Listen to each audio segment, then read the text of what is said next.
ደህና ናችሁ? ጌታ ይመስገን። ያው የሮሜ ትምህርታችንን ነው የምንቀጥለው። ሮሜ ምዕራፍ 12ን እንደጀመርን ታስታውሳላችሁ። ቁጥር 1 እና ቁጥር 2ን ባለፈው አይተን ነበር። ዛሬ ደግሞ ከቁጥር 3 እስከ ቁጥር 8 ድረስ ያለውን እናያለን። ለእግዚአብሔር ቃል ክብር መቆም የምንችል ሁሉ እንቆምና እናነባለን። በጌታ ስም አነባለሁ። ከቁጥር 1 ጀምራለሁ። እንግዲህ ወንድሞች ሆይ ሰውነታችሁን እግዚአብሔርን ደስ የሚያሰኝና ሕያው ቅዱስም መስዋዕት አድርጋችሁ ታቀርቡ ዘንድ በእግዚአብሔር ርኅራኄ እለምናችኋለሁ። እርሱም ለአእምሮ የሚመች አገልግሎታችሁ ነው። የእግዚአብሔር ፈቃድ እርሱም በጎና ደስ የሚያሰኝ ፍጹምም የሆነውን ነገር ምን እንደሆነ ፈትናችሁ ታውቁ ዘንድ በልባችሁ መታደስ ተለወጡ እንጂ ይህን ዓለም አትምሰሉ። እግዚአብሔር ለእያንዳንዱ የእምነትን መጠን እንዳካፈለው እንደ ባለ አእምሮ እንዲያስብ እንጂ ማሰብ ከሚገባው አልፎ በትዕቢት እንዳያስብ በመካከላችሁ ላለው ለእያንዳንዱ በተሰጠኝ ጸጋ እናገራለሁ። በአንድ አካል ብዙ ብልቶች እንዳሉን የብልቶቹም ሁሉ ሥራ አንድ እንዳይደለ እንዲሁ ብዙዎች ስንሆን በክርስቶስ አንድ አካል ነን። እርስ በርሳችንም እያንዳንዳችን የሌላው ብልቶች ነን። እንደ ተሰጠንም ጸጋ ልዩ ልዩ ስጦታ አለን። ትንቢት ቢሆን እንደ እምነታችን መጠን ትንቢት እንናገር። አገልግሎት ቢሆን በአገልግሎታችን እንትጋ። የሚያስተምርም ቢሆን በማስተማሩ ይትጋ። የሚመክርም ቢሆን በመምከሩ ይትጋ። የሚሰጥ በልግስና ይስጥ። የሚገዛ በትጋት ይግዛ።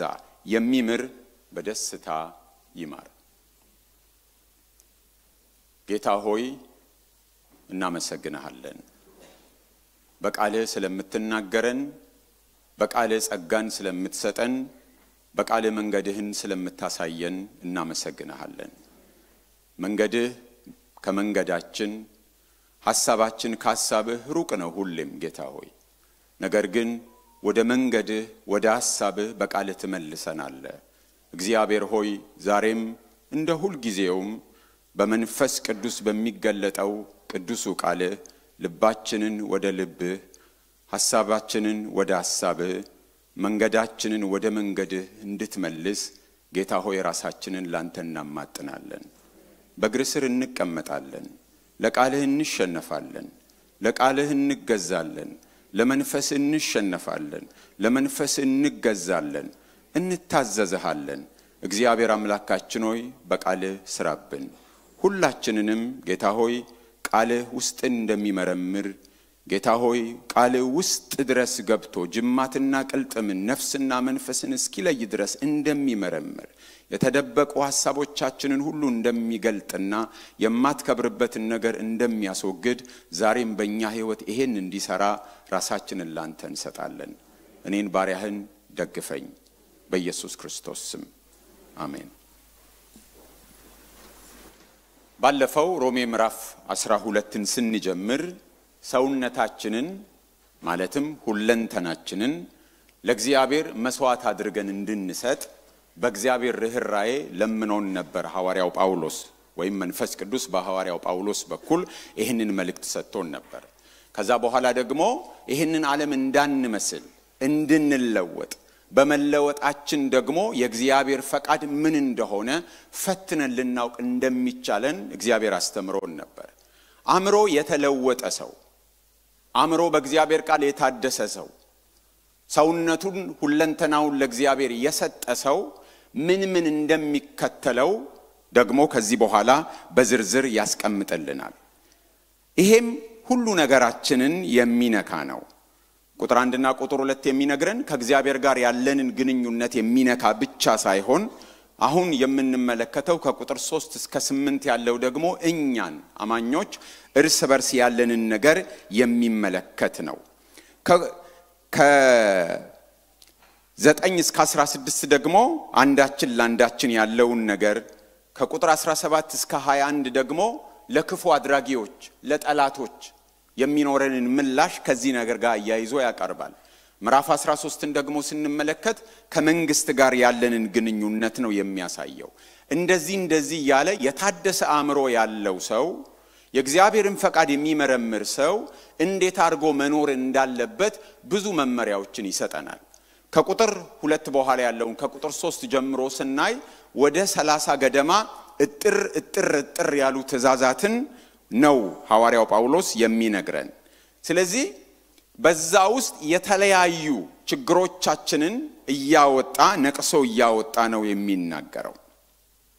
ሐዋርያው ጳውሎስ በዚህ ክፍል ከቁጥር 3 እስከ 8 ባለው ውስጥ ሲናገር ሰዎች በትዕቢት እንዳያስቡ ከተሰጣቸው በላይ ለራሳቸው የተጋነነ አመለካከት እንዳይኖራቸው ቆዳዬ ጠበበኝ እንዳይሉ መፍትሄውን ያስቀምጣል። ለምንድነው ሰዎች እንዲህ የሚሆኑት ወይም ሐዋርያው ጳውሎስ ለምን እንዲጻፈ ብለን ብንጠይቅ ምናልባት እንዲሁ አጠቃላይ ምክር እየሰጠ ሊሆን ይችላል። ፊልጵስዩስ መጽሐፍም ላይ እንደሱ አይነት ነገር ስላደረገ ለሁሉም የሚሆን ነገር እየተናገረ ሊሆን ይችላል። ፊልጵስዩስ ምዕራፍ 2 ከቁጥር 1 እስከ 4 እንዲህ አይነት መልእክት ያስተላልፋል። ወይም ደግሞ አጠቃላይ የሆነ ምክር እየሰጠ ሳይሆን ታስታውሱ ከነበረ ሮሜ ምዕራፍ 1 እና 2 ላይ እንዲሁም ከ9 እስከ 11 ስናይ በአይሁድ ክርስቲያኖች በሮም ባሉ አይሁድ ክርስቲያኖችና አህዛብ ክርስቲያኖች መካከል ሰማው መገፋፋት ስለነበረ በዛ ምክንያት ሊሆን ይችላል ይሄን እየመከረ ያለው።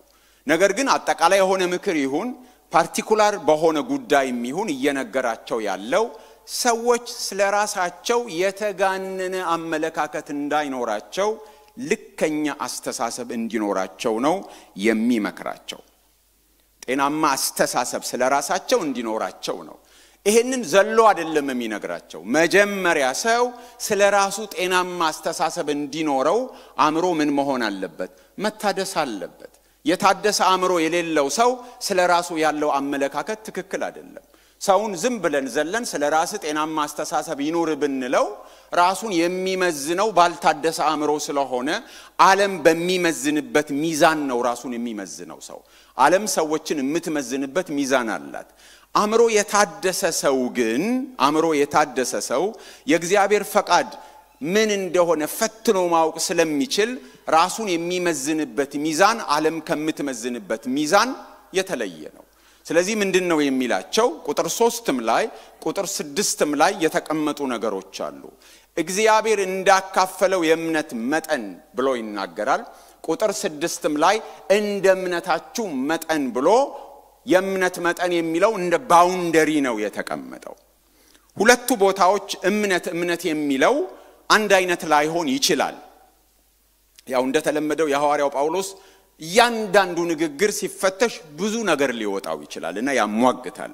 ቁጥር 3 ላይ እንደ እምነታችሁ እግዚአብሔር ለያንዳንዱ የእምነትን መጠን እንዳካፈለው የሚለውና ቁጥር 6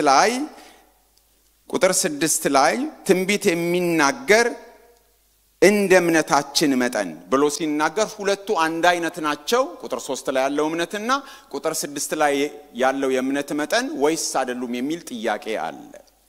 ቁጥር 6 ላይ ሲጽፍ በግሪክኛው ዴፊኒት አርቲክል ወይም ውሱን መስተአምር አለው። the phase ነው የሚለው።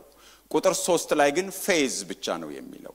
ስለዚህ አንዳንድ ሊቃውንት the phase የሚለው የክርስትና እምነትን ነው የክርስትና ዶክትሪንን ነው እንጂ አገልጋዩ የተሰጠውን እምነት የሚመለከት አይደለም እና ትንቢት ሲናገር ያንን የክርስትና ዶክትሪን ቤዚክ ዶክትሪን የክርስትናን እምነት ማሰብ አለበት በማለት ይተረጉሙታል።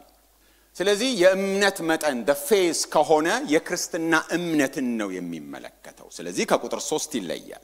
ሌሎቹ ደግሞ የለም ይሄኛው the የሚል ዴፊኒት አርቲክል ቢኖረውም በግሪክኛው እንደዛው አይነት ነው ለአገልጋዩ የተሰጠውን እምነት ነው የሚመለከተው ይላሉ። ብዙ ጊዜ እኔም መርጠው እንዲህ አይነት የሐሳብ ልዩነት ካለ ሁሉንም መውሰድ ነው። ስለዚህ ሊሆን የሚችለው እንደ ጠቅላላው የክርስትና እምነት the phaseም ሊሆን ይችላል። ለያንዳንዱ አገልጋይ እንዳከፈለውም የእምነት መጠን መሆን ይችላል። ሁለቱ የሚጣሉ ስላልሆኑ ሁለቱንም መውሰድ እንችላለን። አይጋጩም ሁለቱ ሐሳቦች። ምክንያቱም ለያንዳንዱ አገልጋይ እግዚአብሔር የሚሰጠው የእምነት መጠን እግዚአብሔር ጠቅላላ ከሰጠን ወንጌል ከክርስትና እምነት ከሱ የተለየ አይደለም ወይም የሚጋጭ አይደለም ተስማምቶ የሚጓዝ በመሆኑ ስለዚህ አሁን ይሄ ክፍል ምንድነው የሚለን ሰዎች ለራሳቸው ያላቸው ምልከታ የተጋነነ እንዳይሆን ምናልባት በሮም ያሉ ክርስቲያኖች በዋና ከተማ ስለሚኖሩ እኛ የተሻለንን ብለው ያሰቡ ሊሆን ይችላል አይሆንም ይችላል ግን በእግዚአብሔር ቤት ያሉ አማኞች ስለራሳቸው ያላቸው ምልከታ በጤናማ ሚዛን የተቀመጠ መሆን አለበት ሰዎች በገንዘባቸው መጠን ሰዎች በእውቀታቸው መጠን ሰዎች በዚህና በዛ ባክግራውንዳቸው መጠን አይደለም ራሳቸውን መመዘን ያለባቸው እንደሱ ከተመዘነ አንዳንዶች ራሳቸውን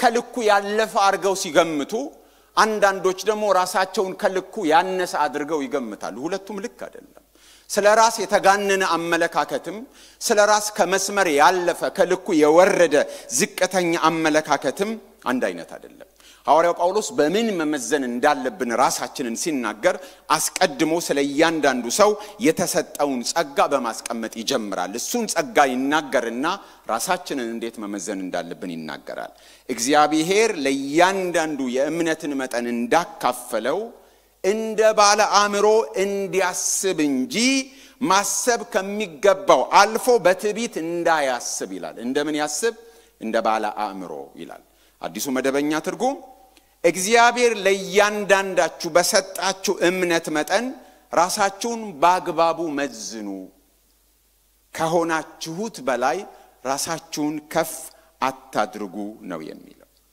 ስለዚህ ልከኛ አስተሳሰብ ስለራሳችን የሚኖር ልከኛ አስተሳሰብ የመጀመሪያው ነገር ለያንዳንዳችን እግዚአብሔር ጸጋ እንደሰጠን ከማሰብ ይጀምራል እግዚአብሔር ለያንዳንዱ ሰው ጸጋን ሰጥቷል ጸጋ ያልተሰጠው ክርስቲያን በእግዚአብሔር ቤት የለም ጸጋ ያልተሰጠው ክርስቲያን በእግዚአብሔር ቤት የለም እናም ያሰምርበት ዋናው ነገር ምንድነው እግዚአብሔር ነው ጸጋን የሰጣችሁ ስጦታን የሰጣችሁ እግዚአብሔር ነው እርን ያደረጋችሁት አይደለም ደሞዛችሁ አይደለም ስለዚህ ሰው በተቀበለው ነገር ሊኩራራ አይችልም በተቀበለው ነገር በተሰጠው ፖዚሽን በእግዚአብሔር ቤት እግዚአብሔር በሰጠው ስጦታ ለራሱ የተጋነነ አመለካከት ሊኖረው አይገባም ለምን ለፍቶ ያገኘው አይደለም ለምን ሰርቶ ያገኘው አይደለም ለምን አመለ ሸጋ ስለሆነ የተሰጠው አይደለም ጸጋ ስጦታ ለምን ጥሩ ፐርሰናሊቲ ስላለው የተሰጠው አይደለም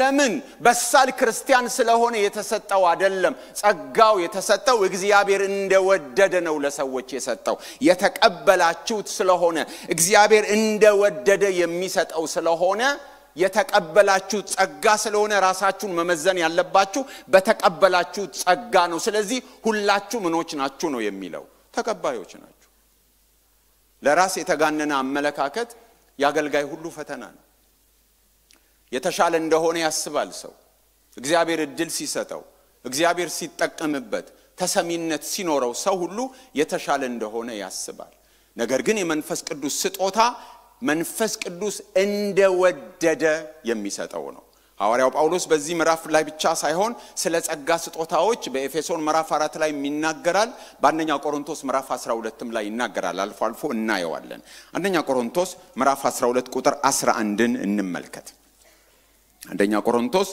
ምዕራፍ 12 ቁጥር 11 የተለያዩ ስጦታዎችን ይዘረዝራል በተለምዶ 9 ምንላቸው ለያንዳንዱ ይሰጣዋል ይላል ቁጥር 11 ላይ ይህን ሁሉ ግን ያ አንዱ መንፈስ እንደሚፈቅድ ለያንዳንዱ ለብቻው እያካፈለ ያደርጋል መንፈስ ቅዱስ የሚሰጣው እንዴት ነው ይህን ሁሉ ግን ያ አንዱ መንፈስ እንደሚፈቅድ ማለት ነው ስለዚህ እንደ ሰዎቹ ችሎታ አይደለም ጸጋው ወይም ስጦታው የሚሰጠው እንደ ሰዎቹ ብስለት አይደለም የሚሰጠው መንፈስ ቅዱስ ምን እንዳረገ ነው የሚሰጠው እንደፈቀደ ነው የሚሰጠው ስለወደድን አይደለም የሚሰጠን ይገርማችኋል እኔ ማስተማር አልወድም ነበር ምናልባት በቅርብ የምታቁኝ አንዳንዶቻችሁ ታውቃላችሁ የኔ ትልቁ ምኞት በመገለጥ ማገልገል በኃይል ስጦታ ማገልገል ነበር እና በፎርማቲቭ ኤጄ ከወጣቶች ጋር እንደዚህ አብረውኝ ከነበሩ ጋር ሆነን ማይክ ይዘን ምን እናረጋው ነገር ነበርን እንዲህ ማይሰራ ማይክ ይዘን ኦፍ ሆኖ ግን በቃ እዛ ጋር ተፈውሳል እዛ ጋር እንደዚህ ይሆናል ነበር የምንባባለው እና ስም ሁሉ አውጥተናል በሚታወቁ አገልጋዮች ኒክኔም አለን ያው መቼም አልነገራችሁም ይሄንን እና ለኔም የተሰጠ ስም አለ ለሌሎችም እንደ ተከፋፈል ነውና አሁን እኔ እንደሱ ነው የምንጠራራው እኔን አሁን አይጠሩኝም ያጸጋኔ ጋር ልመጣም እና እንደሱ ነው እና ከመካከላችን የቅርብ ጓደኛዬ ደግሞ እሱ በጣም ጥማቱ ማስተማር እና እግዚአብሔር ለኔ ማስተማርን ሰጠኝ ለዛ ወንድም የሚገርም አይነት መገለጥ ስጦታ ሰጠ እና እኔ ሳስተምር እንዴት ነው የምታስተምረው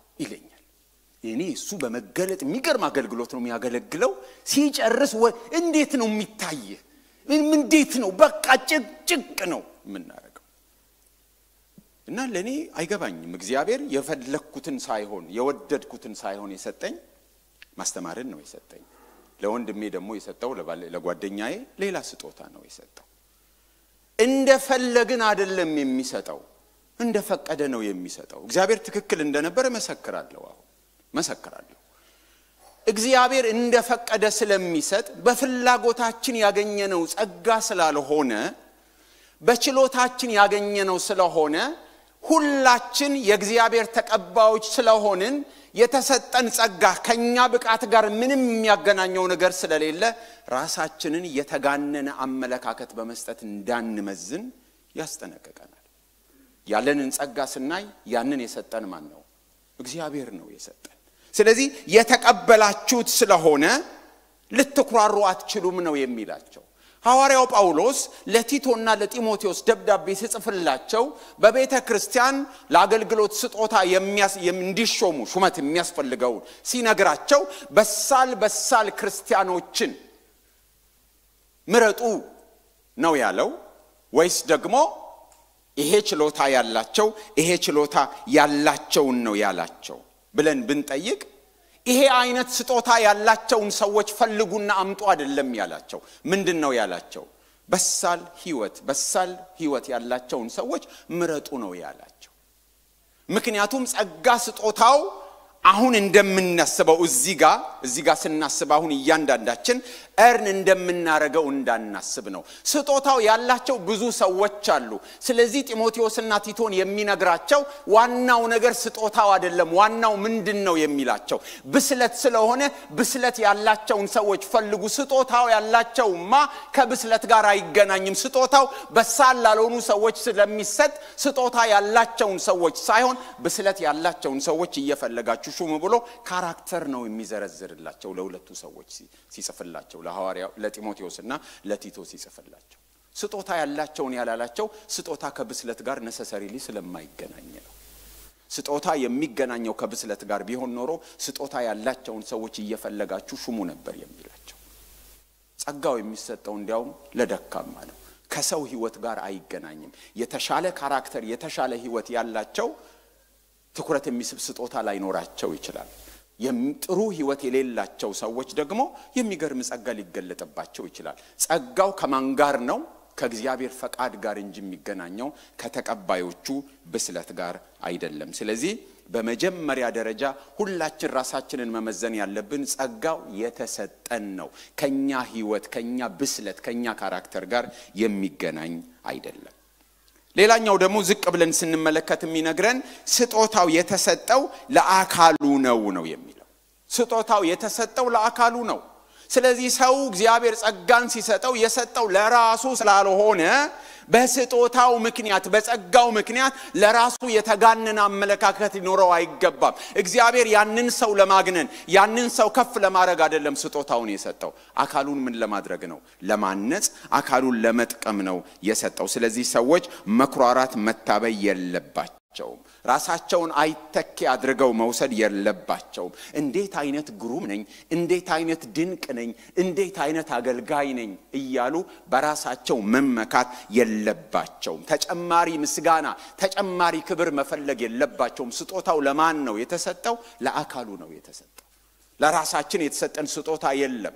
በእግዚአብሔር ቤት ውስጥ ስጦታ የሌለው ሰው የለም የስጦታው መጠንና የስጦታው አይነት ነው የሚለያየው ነገር ግን እያንዳንዱ ሰው ስጦታን የተሰጠው ለማን ነው የተሰጠው ለአካሉ ጥቅም ነው የተሰጠው ተራ ሰዎች ነን ሁላችን በእግዚአብሔር እጅ ስለገባን እንጂ ምርጥ ሰዎች አይደለን። አንድ የራኬት ማስታወቂያ አለ፣ የቴኒስ ራኬት እና በጣም የታወቀ ራኬት ነው፣ ብራንድ ነው እና የሚያስተዋውቀው የታወቀ ቴኒስ ተጫዋች መጥቶ እሱን ነው እና እሱ ይመታል፣ ሲያስቆጥር ነጥብ ይታያል። ስለዚህ ዋናው ምንድነው? በቃ ራኬቱ ነው የሚመስላችሁ። ተንደርድራችሁ ሄዳችሁ ራኬቱን ገዝታችሁ ብትመቱ ግን እንደሱ አታስቆጥሩ። ለዛ ቴኒስ ተጫዋች ግን ተራ የሆነ ብራንድ ያልሆነ ራኬት ብትሰጡት ግን በሴም ነጥብ ሊያስቆጥር ይችላል። ለምን? ጉዳዩ ከማን ነው? ከራኬቱ አይደለም። ከማን ነው? ከባለቤቱ ነው። በማን እጅ ውስጥ ነው ያለው ነው። በዚህ በፌዴረር እጅ ውስጥ ከሆነ ምንም ብትሰጡት ተአምር ሊሰራበት ይችላል። በእናንተ እጅ ውስጥ በእኛ እጅ ውስጥ ከሆነ ግን የመጨረሻ አሪፉን ቢሰጡን እንኳን ምንም ላናረግበት እንችላለን። ብራንድ የሆንን ሰዎች አይደለንም። በማን እጅ ያለን ነው ጥያቄው። በእግዚአብሔር እጅ ስለሆንን እግዚአብሔር ስለሆነ እየተጠቀመብን ያለው ድንቅ ነገሮች ተሰሩ እንጂ ጉዳዩ ከማን ጋር አይደለም፣ ከእያንዳንዳችን ጋር አይደለም። ሁላችን በአይን የምንገባ ሰዎች አይደለም። የለወጠን ማን ነው? የእግዚአብሔር ጸጋ ነው። ስለዚህ ሁሉ ጊዜ ይሄንን ግምት ውስጥ ማስገባት አለብን። እሱን ነው መጀመሪያ የሚነግረን። ስለዚህ ራሳችንን ከሌሎች ጋር አናነጻጽር በጭራሽ። አንዳንዴ ያነጻጽረን እንደምንበልጥ፣ አንዳንዴ ያነጻጽረን እንደምናንስ አናስብ። እግዚአብሔር ከልክ ያለፈ ለራሳቸው ግምት ያላቸውንም ከልክ የወረደ ግምት ያላቸውንም በእነሱ እንዳይሰራ እንቅፋት ስለሚሆኑበት ይገስጻቸዋል። ጌዲዮን ራሱን አሳንሶ የሚመለከት ሰው ነበር። እግዚአብሔር መረጠው። በአንተ ሰራለው ሲለው እንዲህ አለ፣ ዘሬ የምናሴ ወገን ነው። ምናሴ ከ12ቱ ነገዶች አናሳው ነው። እንደገና ደግሞ ከምናሴ ውስጥ እንኳን የአባቴ ወገን ከዛም ውስጥ ያነሰ ነው። በእኔ እንዴት ትሰራለህ አለ። ለራሱ የነበረው ምልከታ በጣም ያነሰ ነበር። አንተ ጎበዝ ኃያል ሲለው እንኳን እንዴት ጎበዝ ኃያል ትለኛለህ ነበር ያለው። እግዚአብሔር ግን ታች አርጎ ራሱን የሚመለከትበትን ሰው ቀስ ይያለ አነሳው። ጌዲዮን ለመቀበል ተቸግሮ ነበር። ከኔ ጋር ከሆንክ ሌላ ቦታ ሁሉ ደረቅ ሲሆን እዚህ ጋር እርጥብ ይሁን ይለዋል። ሲሆን ደግሞ ሌላ ቦታ ደግሞ ደረቅ ሲሆን እኔ ጋር እርጥብ፣ ሌላ ቦታ እርጥብ ሲሆን እዚህ ደረቅ እያለ ባንዴ ለመቀበል እንኳን ተቸግሮ ነበር ጌዲዮን። ጴጥሮስ ደግሞ ለራሱ የነበረው ምልከታ የተጋነነ ነበር፣ መስመር ያልፍ ነበር። ጌታችን ኢየሱስ ክርስቶስ መከራ ሊቀበል እንደሚገባ ሲናገር ሐዋርያው ጴጥሮስ ጌታን ይገስጸው ጀመረ። አይሁንብህ ጌታ ሆይ ልክ አይደለም ብሎ ጌታን ለመገሰጽ እስከ መነሳት እንኳን ከመስመር ያለፈ ግምት ስለነበረው እሱንም ቦታውን አስያዘው። ጌዲዮንን ደግሞ እሱንም ቦታውን ያስያዘው። የተጋነነ አመለካከትም ከመስመር ያለፈ ሲኖር ጴጥሮስ እንዴት እንደተገሰጸ እናስታውሳለን። እንደሱ አይነቱ ተክሳጽ ነው የሚመጣው። ጌዲዮን እንደነበረው ከመስመር ያነሰ ማመለካከት ሲኖረን እግዚአብሔር ሊሰራብን ስለሚቸገር በልክ አድርጉት ይላል። የተሰጠን ጸጋ ምንድነው? ሁላችን ጸጋ ተቀባዮች ነን። ሁላችንም ጸጋ የተሰጠን እየተመዘንን እርን ያረግን ደሞዝ አይደለም የተከፈለን። ያው አንዱ መንፈስ እንደወደደ እንደፈቀደ ስለሰጠን የተጋነነ አመለካከት ሊኖረን አይገባም። እንደሱ እንዲሰማን የሚያረግ ኢንቫይሮንመንት ውስጥ ካለን መንቃት አለብን፣ መገሰጽ አለብን። ሁለተኛ ጸጋው የተሰጠው ለአካሉ ነው ብለናል። እኛ አንድ አካል ነን። ሐዋርያው ጳውሎስ ደጋግሞ ነው የሚናገረው። በቆሮንቶስ መልእክቱም ይናገራል፣ በኤፌሶንም ይናገራል። አንድ አካል ነን፣ የአንድ አካል ብልቶች ነን። አንዳችን ከሌላኛው ጋር የተያያዝን ነን። ስለዚህ የትኛውም ሰው ራሱን ሊመለከት የሚገባው በአካሉ ላይ አንድ ብልት እንደሆነ እንጂ አካሉ ሁሉ እንደሆነ ማሰብ የለበትም። አንድ ሰው ማሰብ ያለበት ለራሱ ተመድቦ የተሰጠው ስራ አለ እንጂ የሌላውን ስራ ሊሰራ አይገባም። ብሌን ጥፍር ሊሆን አይችልም፣ ጥፍር ብሌን ሊሆን አይችልም። እያንዳንዱ የተሰጠው ቦታ አለ፣ የተሰመረለት መስመር አለ። አንዱ ያለ ሌላው ሊሆን አይችልም፣ አንዱ ሁሉንም ሊሆን አይችልም። ስለዚህ በአካላት መካከል ፉክክር ሊኖር አይገባም። እግርና እጅ አይፎካከሩ። ስለዚህ በአገልጋዮች በአማኞች መካከል በብልቶች መካከል ፉክክር መኖር የለበትም። በእግዚአብሔር ቤት ውስጥ የኔ ይበልጣል የሚል ፉክክር መኖር የለበትም። ፉክክር ሲኖር ነው አንዱ ከፍ ያለ እንደሆነ የሚያስበው። የአንድ አካል ብልቶች ከሆነን ሁላችን የተሰጠን ቦታ አለ። የተሰጠንን ቦታ በአክብሮት በአግባቡ ጠብቀን የእግዚአብሔርን ሥራ የምንሰራ ከሆነ አካሉ ፍሎሪሽ ያደርጋል በጤናማነት። የምንፎካከር ከሆነ ግን ጤና ማጣት ይመጣል በአካሉ ውስጥ። አንዱ መስራት ያለበት የራሱን ስራ ነው። አንዱ ሌላኛውን አታስፈልገኝም ሊለው አይችልም። በክርስቶስ ከሆነን አንድነታችን በክርስቶስ ነው። እጅ ከእግር ጋር አብሬ አልሆንም ማለት አትችልም። አፍ የፈለኩትን ሁሉ አስገብቻ አላምጣለው ማለት አይችልም። አንዳንዱም ያላምጣው እዚህ ጋር ላለው ለጨጓራው ችግር ከሆነ እንደወደደ ማስገባት አይችልም። ለዚህኛው ማሰብ አለበት። የምናረጋቸው ነገሮች አንዱ ካንዱ ጋር የተያያዘ ነው። የምንበላው በጣም ጣፋጭ ከሆነ የሆነ ነገራችንን ስለሚነካ ይሄኛው ለዚህኛው ማሰብ አለበት። ስለዚህ መጠንቀቅ አለብን አንዱም ያረጋው አንዱን እንዳይጎዳ፣ ያንዱ ስራ ለበሌላኛው እንደማይሰራ፣ ተራ የሚባሉ ነገሮችን ካን ቫሉ እንዳላቸው በአካል ላይ አካል ተደጋግፎ እንደሚሰራ ካላሰብን ችግር ውስጥ ነው የምንገባው። ስለዚህ መጠንቀቅ አለብን። አንዱ ለአንዱ ያለውን ቫልዩ ማሰብ አለብን። አንድ አካል መሆናችንን ማሰብ አለብን። ሐዋርያው ጳውሎስ አንድ አካል ናችሁ የአንድ አካል ብልቶች ናችሁ ሲል ብዙ ነገሮችን ግምት ውስጥ ያስገባ ነው። በዛን ዘመን የንጉሱ አካላት ተደርጎ መንግስት ይቆጠር ነበር። ስለዚህ የፖለቲካው አካል አይደላችሁም እናንተ፣ የመንግስት አካል አይደላችሁም እናንተ፣ የክርስቶስ አካላት ናችሁ ነው የሚለው። ስለዚህ አንድነታችንን ማሰብ አለብን። ስለ ጌታ ራት ሲነገር ብዙ ጊዜ ሐዋርያው ጳውሎስም እንዳለ አንድነታችንን ነው አንድ ጽዋ እያለ ይናገራል። ከአንድ ጽዋ ነው የምንጠጣው፣ አንዱን እንጀራ ነው የምንበላው ይልና ሰው ሳይገነዘብ ይሄንን ሳያስተውል ሳይረዳ ቢበላ ይላል። ስለምንድን ነው የሚያወራው? ብዙ ጊዜ የሚነገረው ስለ ሳያስተውል ሲባል ስጋው ስጋ መሆኑን፣ ህብስቱ ስጋ መሆኑን፣ ወይኑ ደም መሆኑን እያልን ይሄንን ሳያስተውል ነው የምንለው ብቻ አይደለም። አንድነትን ሳያስተውል። ምክንያቱም ቅዱስ ቁርባን አንዱ ትርጓሜው ምንድነው? የአማኞችን አንድነት የሚናገር ስለሆነ ሰው ሳይገነዘብ ሳያስተውል የሚወስድ ከሆነ ቅጣት አለበት ብሎ ሲናገር ምን ሳያስተውል?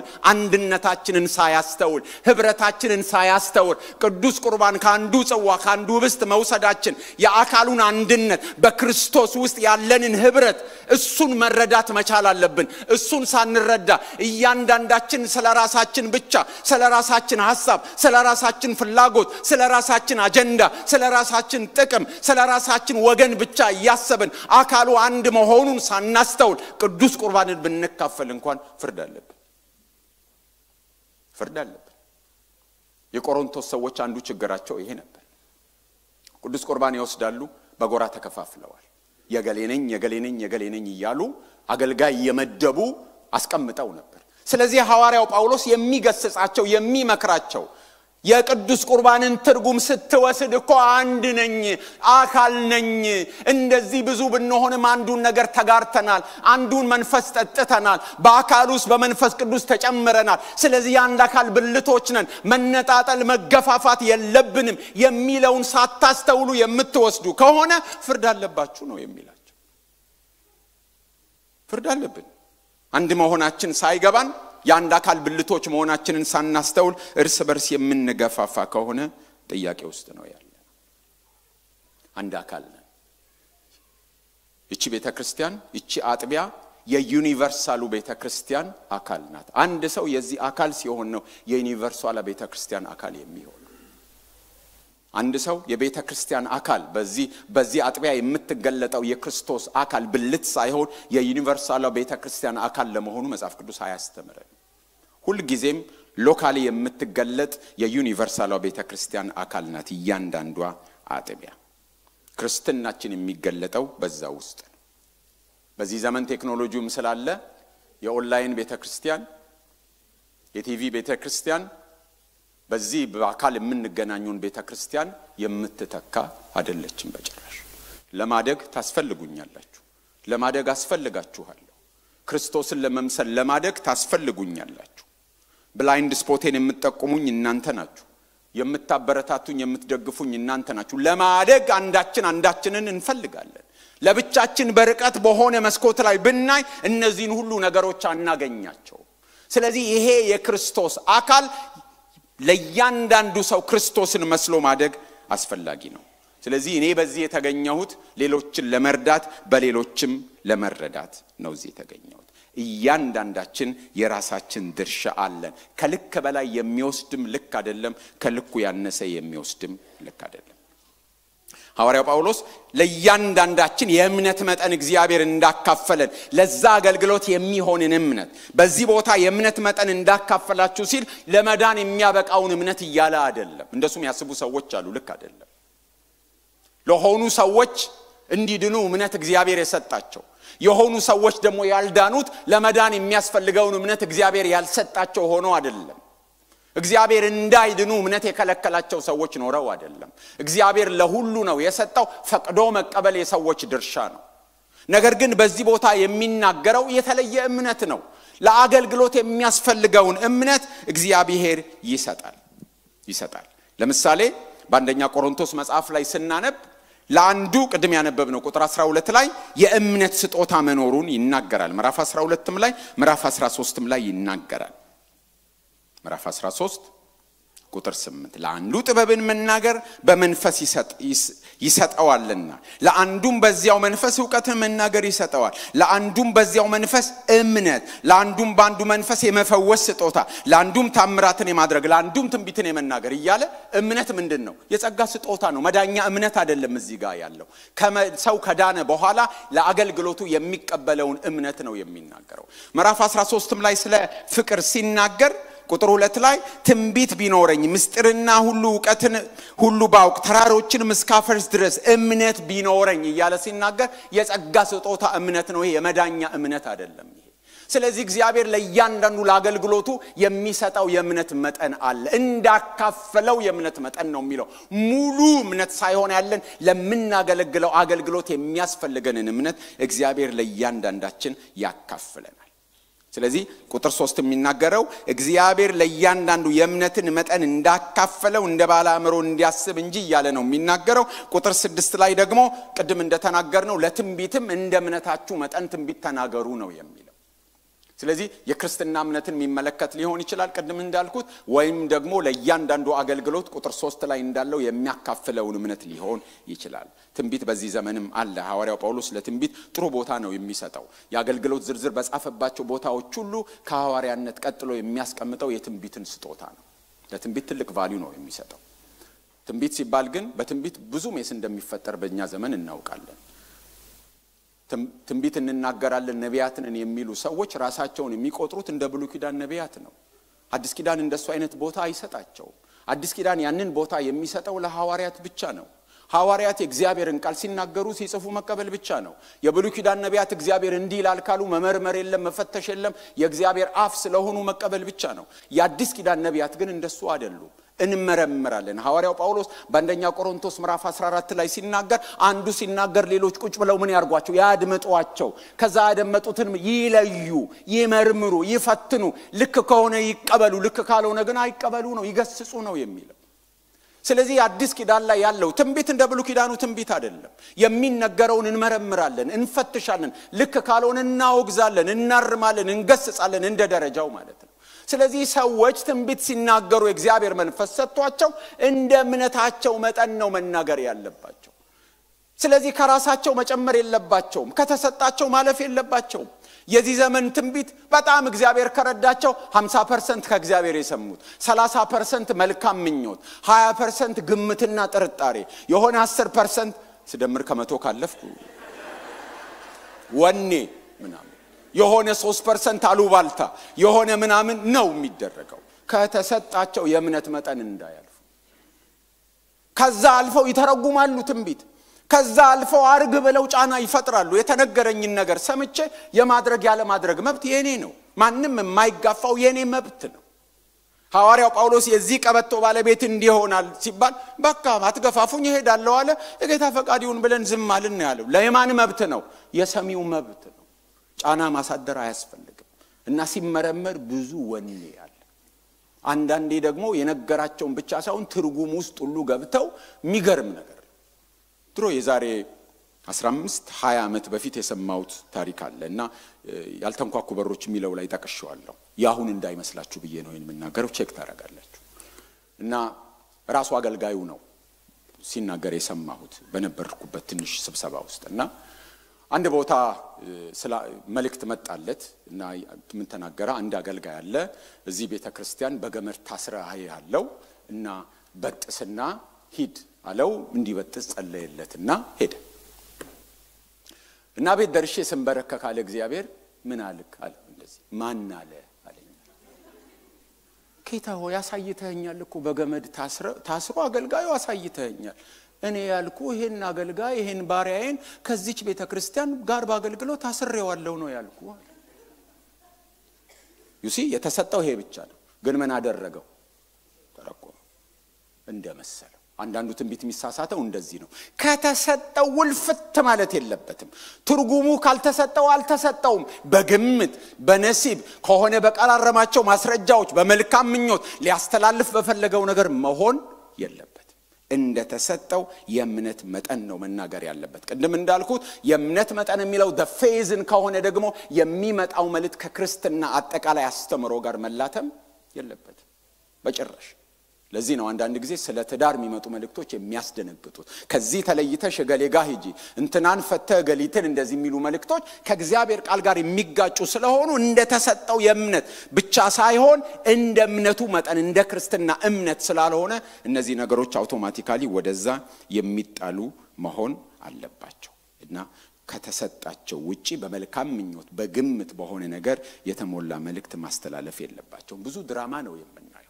ቀጥታ ከእግዚአብሔር እየሰሙ እንደሆነ ለማሳየት ተጽኖ ለመፍጠር ብዙ መወራጨት ብዙ ድራማቲክ የሆኑ ነገሮች አሉና አንዳንድ ሁኔታውን እግዚአብሔር እሱ ነው የሚፈልገው እንዲሳለብን አይደለም እውነቱ እንደሱ አይደለም እንዴት እናገልግል የሚለውን ደግሞ መጨረሻ ይናገራል ከጊዜም ጋር ስለሚሄድ ነው እንዴት ያገልግሉ ብሎ ይናገራል የሚያስተምር ቢሆን በማስተማር ይትጋ የሚመክር ቢሆን በመምከሩ ይትጋ የሚሰጥ ቢሆን በልግስና ይስጥ የሚገዛ በትጋት ይግዛ የሚምር በደስታ ይማር ብሎ ስጦታዎችን ይዘረዝራል ማስተማር የሚያስተምር ይትጋ የእግዚአብሔርን ቃል ለማወቅ ራሱን ለማስተማር የእግዚአብሔር ቃል የተጻፈበትን አውድ ለመፈተሽ ይትጋ ራሱን ኢኩፕ ለማድረግ መትጋት አለበት በዚህ ዘመን ብዙ ስጦታዎች ቢያስፈልጉንም በእኔ ግምትና በእኔ እይታ እንደ አስተማሪ ያመሃል ጉድለት በኢትዮጵያ ቤተክርስቲያን ብዙ ያለ አይመስልኝም ብዙ አነቃቂ ብዙ ሰባኪ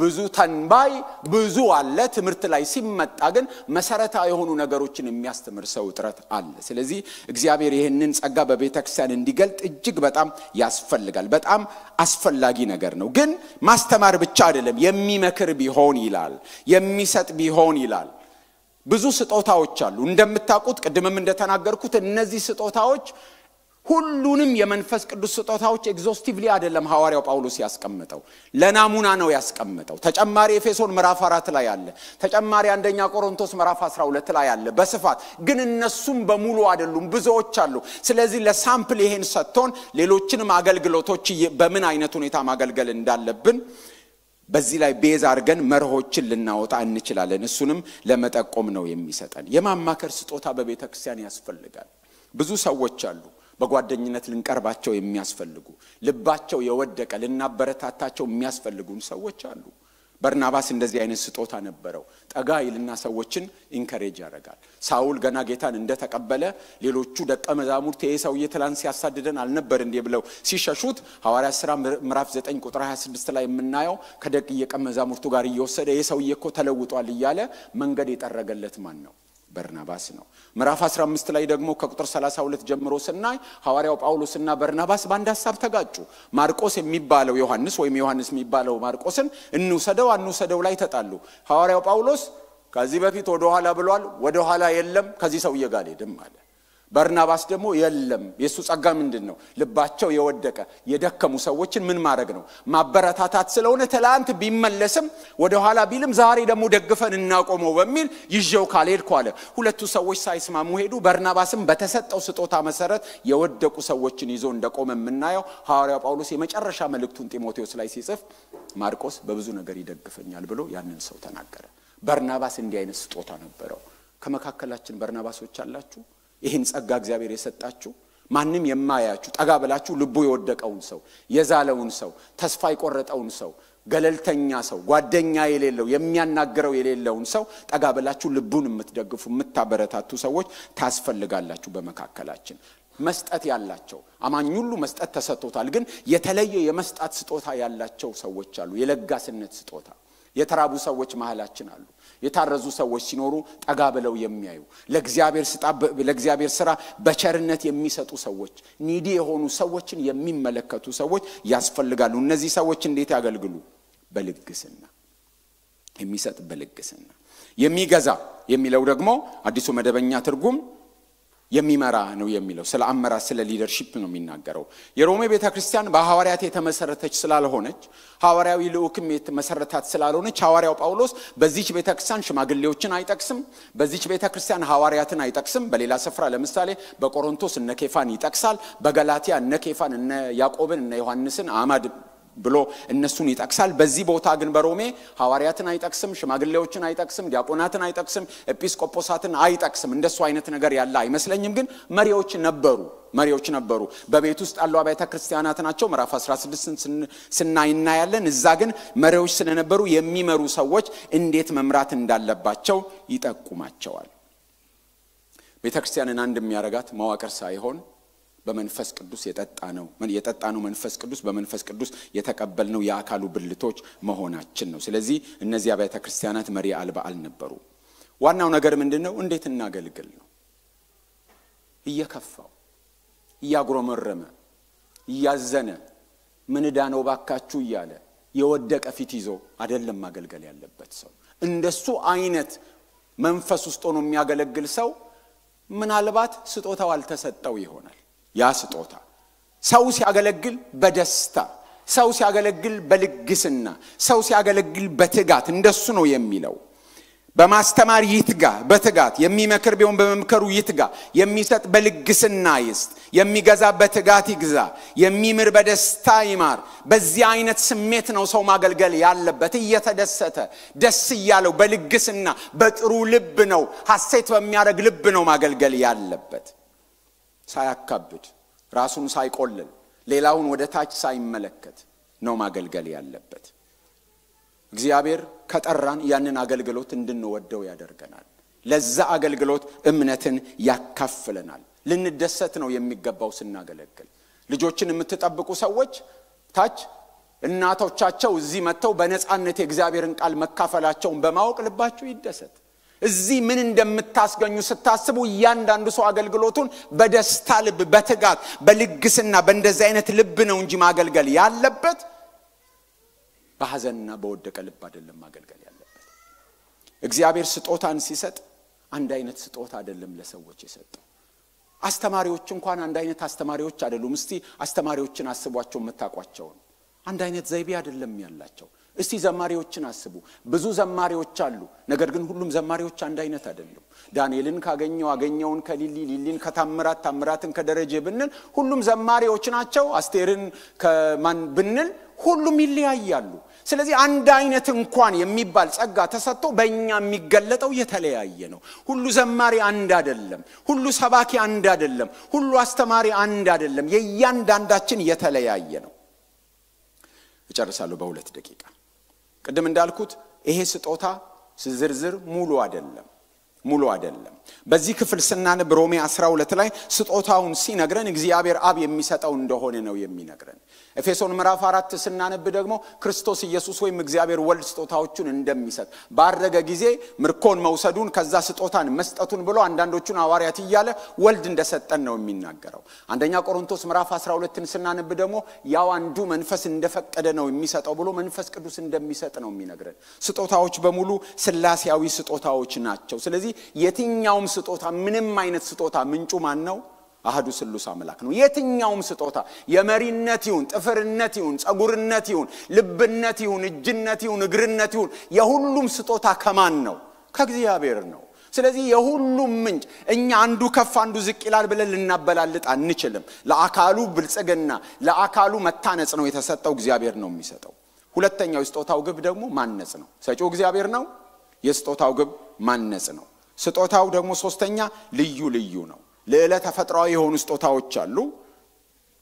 እንደሱ አይነት ሱፐርናቹራል ያልሆኑ በዚህ ክፍል ውስጥ የምናየው እንደው ለዕለ ተፈጥሯዊ የሚመስል ወይም ደግሞ ሱፐርናቹራል የሚመስለው ወይም የኃይል አገልግሎት የመናገር አገልግሎት የትኛው ነው ብንል የትንቢት ነው። ሌሎቹ ግን ማስተዳደር፣ በልግስና መስጠት፣ መምከር፣ የምህረት ስጦታ እነዚህን ስናያቸው የተለየ አይነት ስጦታዎች አይመስሉም። ስለዚህ ከትንቢት በስተቀር ሌሎቹ መደበኛ አይነት ነው የሚመስሉት። ስለዚህ ስለ ጸጋ ስጦታ ያለንን ምልከታ ልናስተካክል ግድ ነው። በዚህ ቦታ ጸጋ ስጦታን ለእያንዳንዱ ተሰጠ ብሎ ያቀረበው መለገስ እንዴት ጸጋ ስጦታ ይሆናል? እኛ የምናውቀው ትንቢት መገለጥ ምናምን ነው። እዚህ ቦታ ግን የሚናገረው ምህረት ማድረግ መለገስ ሁሉ ምንድነው? የጸጋ ስጦታ ነው። ስለዚህ ስለ ጸጋ ስጦታ ያለንን ምልከታ ምን ማድረግ አለብን?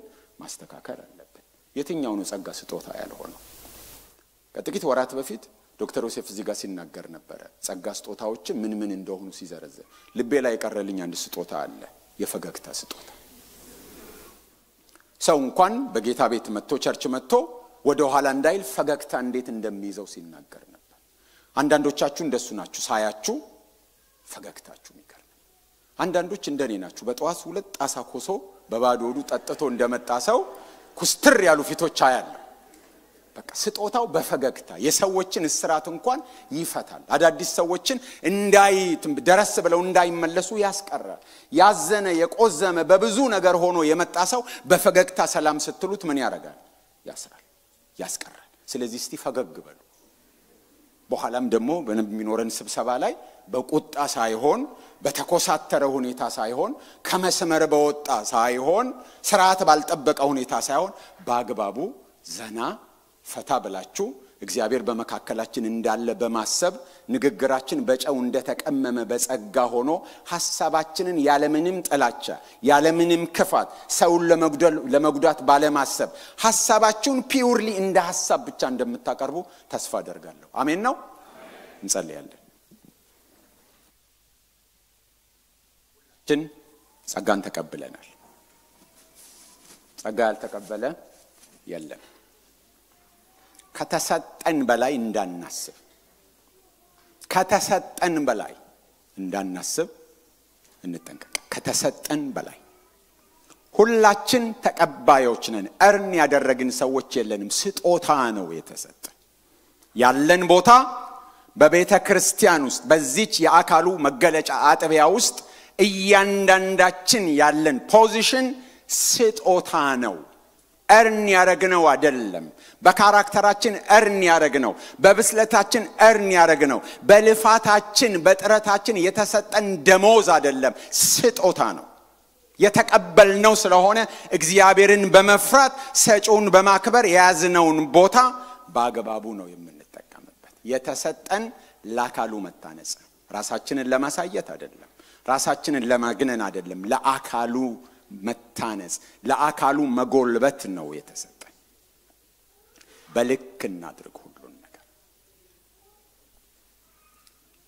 ህይወታችሁን ለክርስቶስ ኢየሱስ ያልሰጣችሁ ሰዎች በዚህ መሃል ብትኖሩ ህይወታችሁን ብትሰጡት ለእናንተም ጸጋን ሰጥቶ በአካሉ ውስጥ ጠቃሚዎች ያረጋችኋል፣ ቦታ ይሰጣችኋል። በእናንተ እግዚአብሔር ይሰራል። ህይወታችሁን ዛሬ ብትሰጡት እሺ ጌታ ሆይ እሾመሃለሁ እቀበልሃለሁ ብላችሁ በእግሩ ስር ብትንበረከኩ ልጆቹ አድርጎ ተቀብሎ በቤት ውስጥ እናንተንም በጸጋ ይሾማችኋል። የትላንት ወሮበሎች፣ የትላንት ሌቦች፣ የትላንት አመንዝሮች፣ የትላንት ሰካራሞች ናቸው ዛሬ በእግዚአብሔር ቤት አገልጋዮች ውስጥ የሆኑት። የትላንት ተንኮለኞች፣ የትላንት መጥፎ ሰዎች፣ የትላንት ክፉ ሰዎች በክርስቶስ ኢየሱስ ደም ታጥበን ነው ዛሬ በእግዚአብሔር ቤት ውስጥ አገልጋዮች ጠቃሚ ዜጎች የሆነው። ሁላችንም ኃጢአታችን በክርስቶስ ኢየሱስ ደም ታጥቦልን ነው። ጠቃሚ ሰዎች አደረገን። አናሲሞስ ጠቃሚ አልነበረም፣ ዛሬ ጠቃሚ ሆኗል እንዳለ ሐዋርያው ጳውሎስ። ጠቃሚዎች የሆነው እግዚአብሔር በምሕረቱ ተቀብሎ በመንፈሱ ቀብቶን ነው። ትችላላችሁ። ህይወታችሁን ለእግዚአብሔር ስጡ፣ እግዚአብሔር ይሰራባችኋል። እግዚአብሔርን ማገልገልን የመሰለ ደስታ የለም። እግዚአብሔርን ማገልገል የመሰለ ክብር የለም። እግዚአብሔርን ማገልገልን የሚያህል ሞገስ የለም። ለዛሬም ክብር ሞገስ አለው፣ ነገም ደግሞ በፊቱ ሽልማት የምንቀበልበት። እናመሰግናለን እግዚአብሔር ሆይ ስለ ክቡር ቃልህ ተመስገን። ቃልህ ዛሬም ስለሚሰራ ስለሚፈትሸን እናመሰግናለን።